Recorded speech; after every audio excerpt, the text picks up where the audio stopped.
Hello everyone. So last time we finished our module 2, okay, in which we covered Bernoulli's equation, Euler's equation of motion, Venturi meter, orifice meter, pitot tubes, notches and wears, and in the end, flow of viscous fluid through circular pipes and between parallel plates. Okay. So today we are going to start our module 3, okay, in which we will start from momentum equation. We will study momentum equation and its applications in this module 3. Okay. First of all, let us start with the momentum equation. What is momentum equation? First of all, you should know that it is based on the law of conservation of momentum, or you can say momentum principle.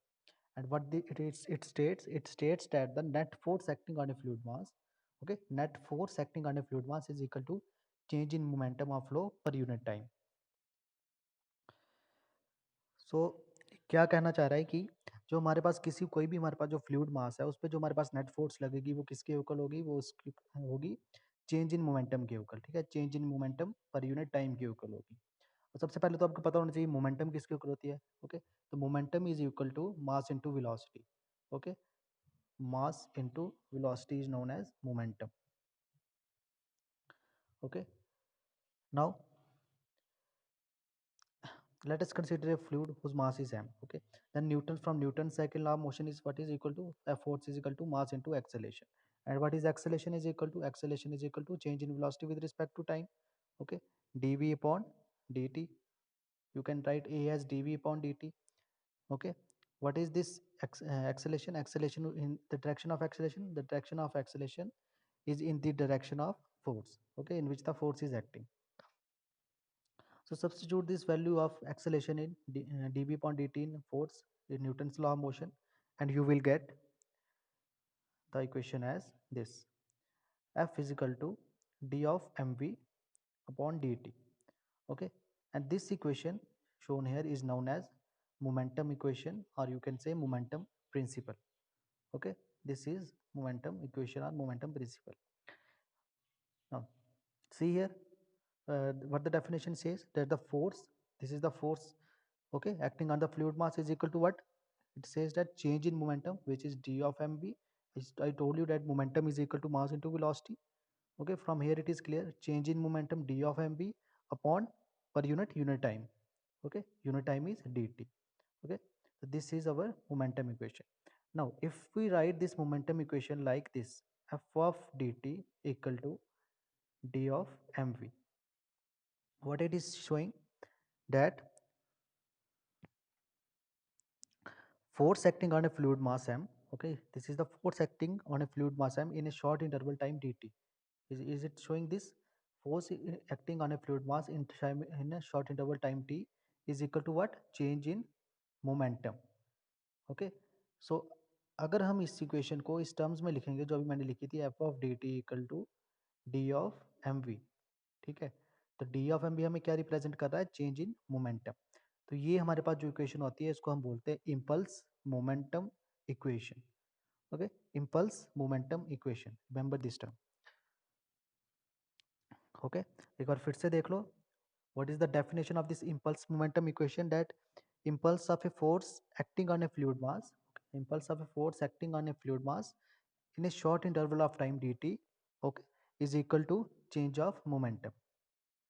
This is the definition of impulse momentum equation. Okay, so now it is clear to you what is momentum equation. Okay, very simple derivation, it came many times in your exam. Okay, let us see one derivation based on this momentum equation. Okay, so now we have to let us start a new topic, which is with the help of this impulse momentum equation we will find a force exerted by a flowing fluid on a pipe band. Okay, pipe is shown to here, it is somewhat like this, with larger diameter here and smaller diameter here, and this water flowing in it, in this pipe, will exert some force on this band. Okay, on this band, so we have to find this force. Okay, so with the help of this impulse momentum equation we will find this force. So let us see, here is diagram shown to you. Okay, here it is shown, let us consider that the v1 is the velocity. We consider, first of all we consider two sections. Okay, Section 1 is here and section 2 is here. Now understand it clearly. Okay, V1, let us say V1, okay, P1 and A1 is the V1 is the velocity at section A1, okay, P1 is the pressure at section A1 and A1 is the area at section A1. Similarly, V2, P2 and A2 is the velocity, pressure and area at section 2, that is at this point. Okay, so first of all, as you know, जैसे ही यहाँ से water enter करेगा, कोई भी fluid enter करेगा, तो वो क्या होगा, फर्स्ट ऑफ ऑल यहाँ से मूव करेगा और जब जहाँ पे बेंड है यहाँ पे, जब इसके साथ स्ट्राइक करेगा तो कुछ फोर्स लगाएगा इस बेंड पे, ठीक है, क्योंकि इसको अपना जिस मोमेंट जिस यहाँ से चल रहा होगा ये, यहाँ पे इसको कुछ रेजिस्टेंस होगी बेंड की वजह से, तो यहाँ पे कुछ फोर्स लगाएगा ये, ठीक है। तो जब कुछ फोर्स लगाएगा तो हम मान लेते हैं कि जो एक्स डायरेक्शन में फोर्स लगेगी वो एफ एक्स मान लेते हैं, और जो हमारी वाई डायरेक्शन में फोर्स लगेगी उसको हम मान लेते हैं हम एफ वाई। ओके, अब तो ये लग गई फ्लूइड की वजह से। अब सिमिलरली जो हमारा बैंड होगा वो भी कुछ रेजिस्टेंस करेगा फ्लूइड को, ठीक है। तो वो जो बैंड जो हमारे पास जो फ्लूइड पे फोर्स लगाएगा, ठीक है, वो लगाएगा अपोजिट, ठीक है। जो हमारे पास ये फ्लूइड फोर्स लगा रहा है उसके अपोजिट लगाएगा बैंड, तो उसको हम कंसिडर कर लेते हैं, वो फोर्स लगा रहा है माइनस एफ एक्स और वाई डायरेक्शन में लगा रहा है माइनस एफ वाई, ठीक है। ये फोर्स जो लगा रहा है वो फ्लूइड लगा रहा है और ये फोर्स लगा रहा है बैंड, ठीक है, यहाँ तक क्लियर है नाउ, ठीक है। एक फोर्स तो हमारे पास आ गई जो बेंड की वजह से लग रही है, ठीक है, या फिर आप कह सकते हैं फ्लोइंग फ्लूइड की वजह से लग रही है। अब और कौन सी फोर्स लगेगी, वो लगेगी इस प्रेशर की वजह से। यहाँ से फ्लूइड आ रहा है, जो सेक्शन 1 हमने 2 कंसीडर किए हैं, तो कुछ प्रेशर लगेगा उस पर, ठीक है। प्रेशर कहाँ लगेगा, नॉर्मल लगता है हमेशा, ठीक है। तो फोर्स निकालेंगे, प्रेशर फोर्स एट सेक्शन 1 किसके इक्वल आ जाएगी, P1/A1, ठीक है। सिमिलरली अगर हम सेक्शन 2 पे निकालेंगे तो हमारे पास क्या आ जाएगी, P2A2 आ जाएगी, ठीक है। यहाँ पे जो हमारे पास फोर्स लगेगी वो P2A2 आ जाएगी, ठीक है। अब आप एक चीज़ देखो कि यहाँ पे जो आ रहा है वो डायरेक्शन इसकी क्या है, एक्स डायरेक्शन हम मान सकते हैं, पर यहाँ पे जो प्रेशर लग रहा है वो कौन सी डायरेक्शन में लग रहा है, ना तो इसकी एक्स डायरेक्शन है ना तो इसकी वाई डायरेक्शन है, ठीक है। तो इस केस में हमें क्या करना पड़ेगा, इस कंडीशन को रिजॉल्व इनटू कंपोनेंट्स, ठीक है, एक कंपोनेंट्स में रिजॉल्व कर देंगे साइन थीटा और कॉस थीटा की टर्म्स में, ओके, ठीक है। अब क्या करते हैं हम कि मोमेंटम निकालते हैं हम एक्स डायरेक्शन में, पहले एक्स डायरेक्शन में हमारे पास क्या मोमेंटम लग रहा है वो देखते हैं। तो कैसे निकालेंगे, पहले देखेंगे कि मोमेंटम किसके इक्वल होता है, पहले तो आपको ये पता होना चाहिए, ठीक है। अभी अभी हमने मोमेंटम की इक्वेशन डिराइव की थी, इसमें बोला था फोर्स किसके इक्वल होना चाहिए, rate of change of momentum, ठीक है, D of M B upon D T, यही बोला था मोमेंटम इक्वेशन ने, ठीक है। तो अगर एक्स डायरेक्शन में हमें मोमेंटम निकालनी होगी तो सबसे पहले हम क्या करेंगे, सबसे पहले हम निकालेंगे नेट फोर्स, ठीक है, जो नेट फोर्स लग रही होगी एक्स डायरेक्शन में। अब देखो कौन कौन सी फोर्सेज लग रही है एक्स डायरेक्शन में, ठीक है, इस पूरे डायग्राम में कौन कौन सी फोर्सेज लग रही हैं एक्स डायरेक्शन में। फर्स्ट ऑफ ऑल ये वाली फोर्स, ठीक है, P1A1, ओके। सेकंड, और कौन सी फोर्स लग रही है, वो लग रही है हमारे पास ये P2A2।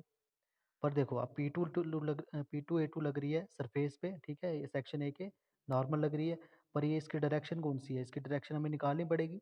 तो हमें एक्सट्रैक्शन कंसीडर कर रहे हैं, तो इस फोर्स को हम रिजॉल्व कर लेते हैं टू कंपोनेंट्स में, ठीक है, एक दिस कंपोनेंट एक दिस कंपोनेंट में।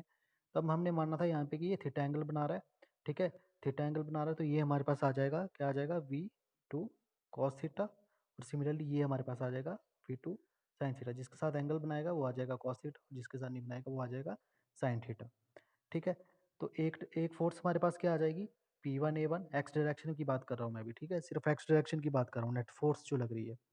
और दूसरी हमारे पास कौन सी आएगी, क्योंकि ये इस डायरेक्शन में है तो ये इसका अपोजिट डायरेक्शन है, तो हम नेगेटिव साइन लेंगे, ठीक है। नेगेटिव साइन में क्या आ जाएगा, सॉरी हट गया, ये P1A1 माइनस क्या आ जाएगा, P2A2, कौन सा कंपोनेंट ले रहे हैं, एक्स डायरेक्शन में दे रहे हैं, तो एक्स डायरेक्शन कौन सी है, ये वाली एक्स डायरेक्शन, तो इसलिए यहाँ पे क्या आ जाएगा हमारे पास, कॉस वी कॉस थीटा, ठीक है, एक्स डायरेक्शन ले रहे हैं हम इसलिए कॉस थीटा आ जाएगी, क्योंकि हम क्या निकाल रहे हैं, फोर्स निकाल रहे हैं, प्रेशर फोर्स, तो किसके ऊपर होगी, प्रेशर इनटू एरिया और उसका कंपोनेंट कॉस थीटा के टर्म्स में, ठीक है। इसके अलावा और कोई लग रही है हमारे पास फोर्स, हाँ एक फोर्स और लग रही है, ये देखो यहाँ पे जो बैंड पे हमारे पास वाटर की वजह से फोर्स लग रही थी एक्स डायरेक्शन में, वो भी तो लग रही है, तो वो आ जाएगी हमारे पास एफ एक्स, ठीक है।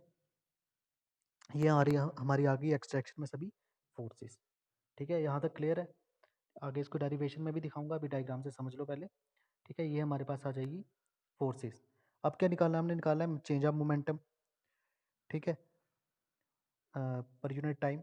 तो कैसे निकालेंगे चेंज ऑफ मोमेंटम? मैंने क्या बताया आपको, mass into velocity, mass into velocity, और पर सेकंड भी है ना, पर यूनिट टाइम, तो अपॉन टाइम भी तो आएगा। अब देखो, यहाँ से एक चीज़ आपको क्लियर हो जाएगी कि मास किसके इक्वल होता है, density is equal to mass upon volume के इक्वल होता है। तो मास हमारे पास आ जाएगा डेंसिटी इंटू वॉल्यूम। यहाँ तक क्लियर है? मास किसके इक्वल आ जाएगा, डेंसिटी इंटू वॉल्यूम। ठीक है, अब देखो, अब यहाँ पे अगर हम पुट करेंगे वैल्यूज, तो हमें क्या मिलेगा, density into volume upon time. Okay, clear है यहाँ तक? और ये इसको हम ऐसे नोट कर लेते हैं, और ये मान लेते हैं वेलोसिटी। ठीक है, मास को लिख दिया हमने density into volume upon time, और वेलोसिटी से मल्टीप्लाई कर दिया। अब देखो, वॉल्यूम के यूनिट्स क्या होते हैं? वॉल्यूम के यूनिट्स होते हैं मीटर क्यूब, नीचे क्या है, टाइम, मीटर क्यूब पर सेकेंड बन गया। ठीक है, यही है ना वॉल्यूम के यूनिट, और इसको हम सेपरेट करते हैं। तो मीटर क्यूब पर सेकंड किसके इक्वल होता है? मीटर क्यूब पर सेकंड हो गया डिस्चार्ज। क्यों? क्यों के यूनिट्स क्या होते हैं, मीटर क्यूब पर सेकंड ही होते हैं ना, तो वो हो गया डिस्चार्ज। तो इसको हम कैसे लिख सकते हैं, डेंसिटी इनटू, ठीक है, डेंसिटी इनटू डिस्चार्ज। ओके, अब वेलोसिटी को कैसे लिखेंगे? वेलोसिटी को लिखेंगे चेंज ऑफ वेलोसिटी। ठीक है, क्या चेंज ऑफ वेलोसिटी हो रही है, क्योंकि हमने क्या लिखा था, rate of change of momentum.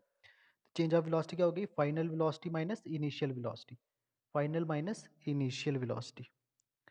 Okay, तो अब देखो फाइनल वेलोसिटी हमारे पास क्या आ रही है यहाँ पे, एक्स डायरेक्शन में हमारे पास फाइनल वेलोसिटी क्या आ रही है, देखो यहाँ पे, यहाँ तो इनिशियल वेलोसिटी है, और यहाँ पे क्या है, फाइनल वेलोसिटी। ठीक है, तो फाइनल वेलोसिटी देखो एक्स डायरेक्शन में क्या है, v2, v2 cos थीटा, यही है ना final velocity.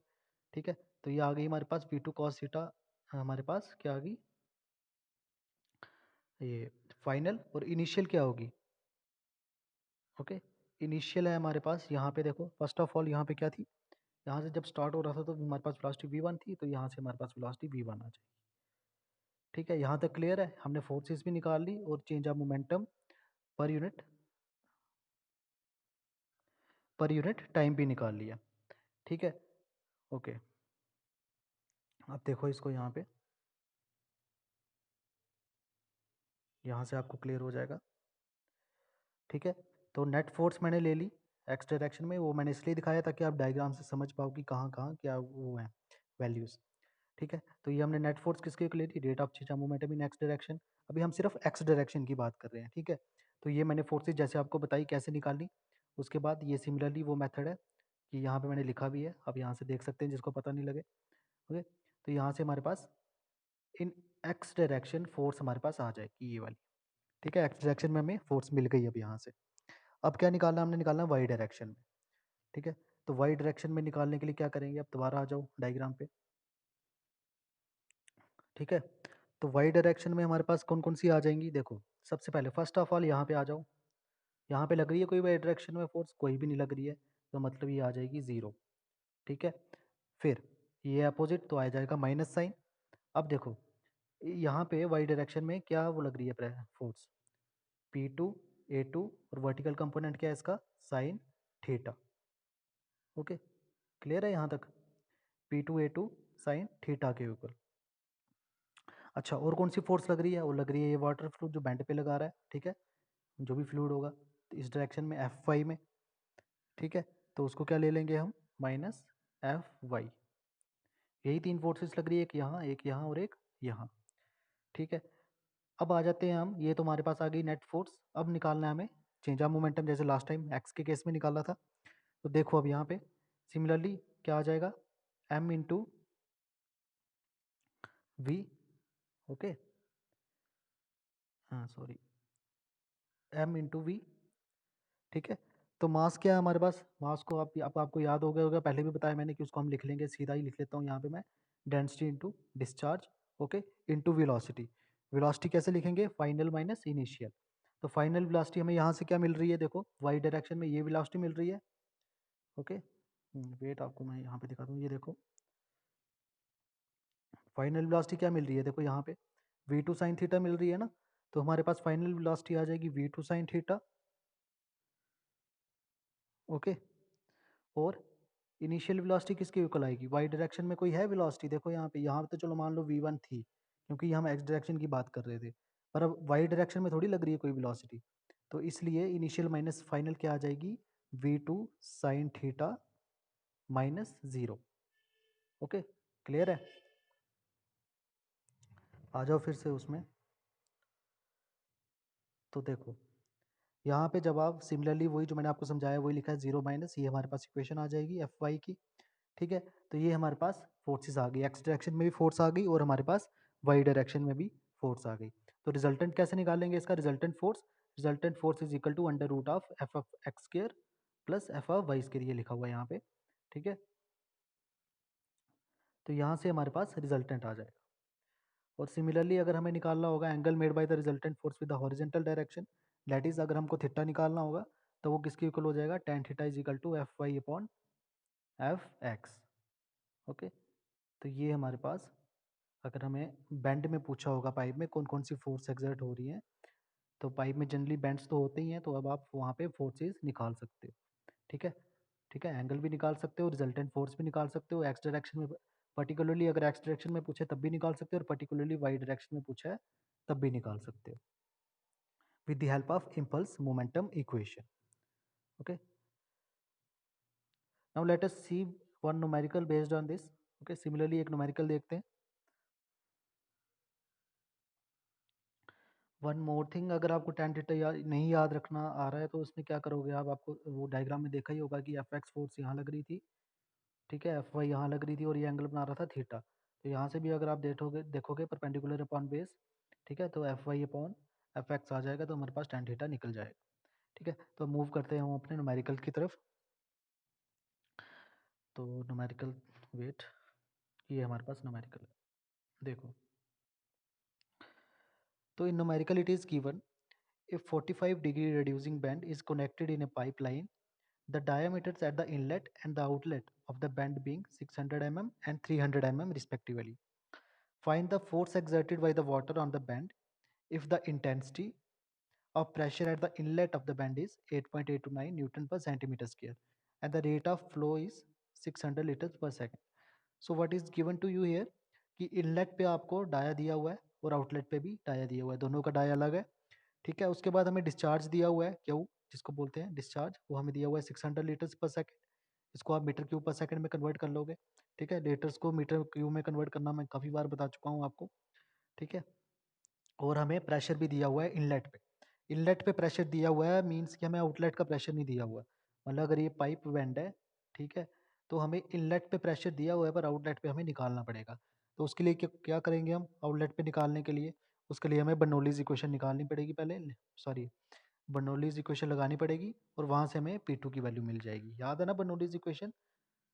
P1 upon rho G plus V1 square upon 2G plus Z1, okay, equal to P2 upon rho G plus V2 square upon 2G plus Z2।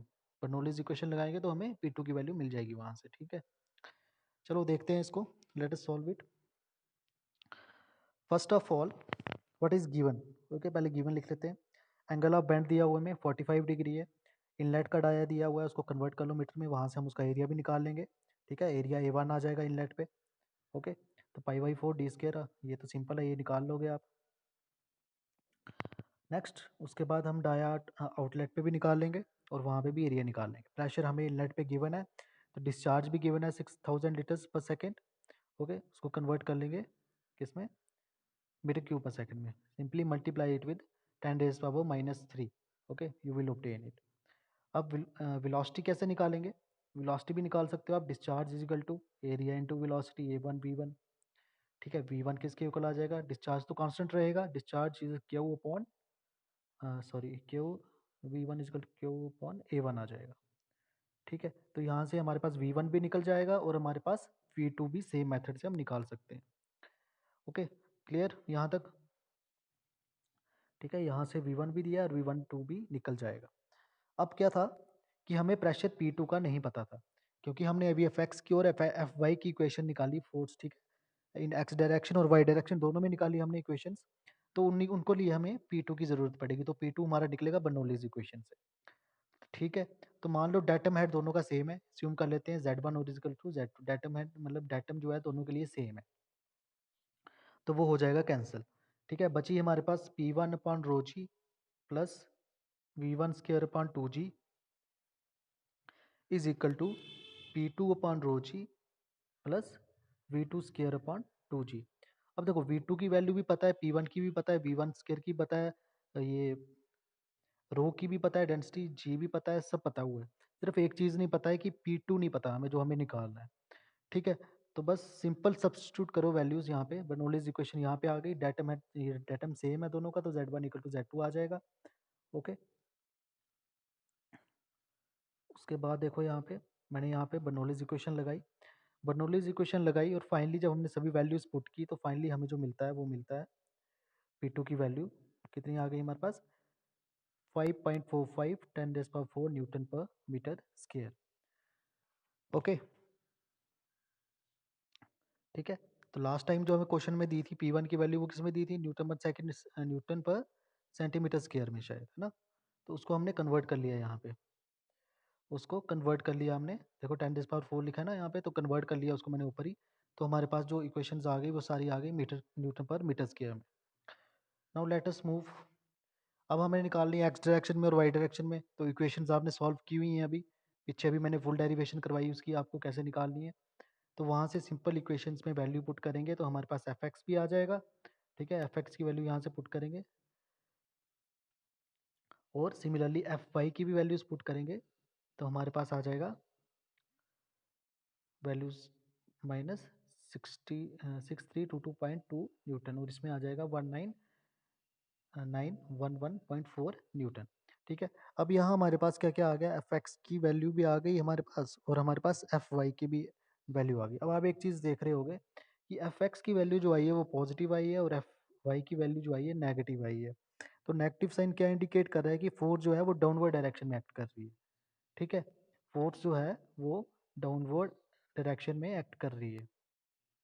Okay, तो अगर positive आ रही होती तो force जो थी अपवर्ड डायरेक्शन में, और ये है तो ये डाउनवर्ड एक्ट में फोर्स कर रही एक्ट कर रही है। और resultant force is very simple, simply how to find resultant force, that is equal to F R is equal to under root of F of X square plus F of Y square.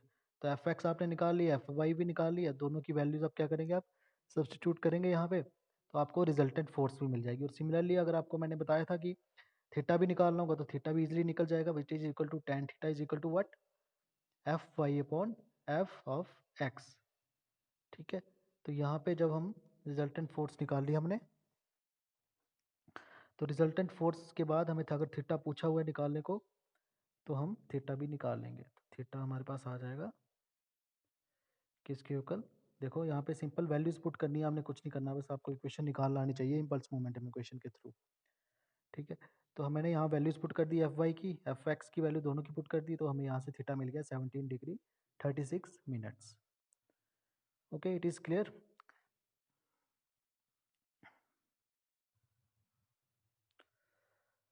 तो आप निकाल लोगे F x F Y और resultant force की value, काफ़ी easy है, diagram से अगर आप अच्छी तरह बनाओगे तो आप इजीली अंडरस्टैंड कर पाओगे उसको। ठीक है, तो डेट्स इट। नेक्स्ट नेक्स्ट में हम नेक्स्ट वीडियो में हम क्या करेंगे, मोमेंट ऑफ मोमेंटम इक्वेशन पढ़ेंगे, और कुछ हमारे पास 11th 12th की कुछ टर्म्स है जो आपने पहले भी पढ़ी होंगी। ठीक है, जेट के बारे में, जेट के बारे में थोड़ी उसकी इंट्रोडक्शन पढ़ेंगे। So that's it, thank you.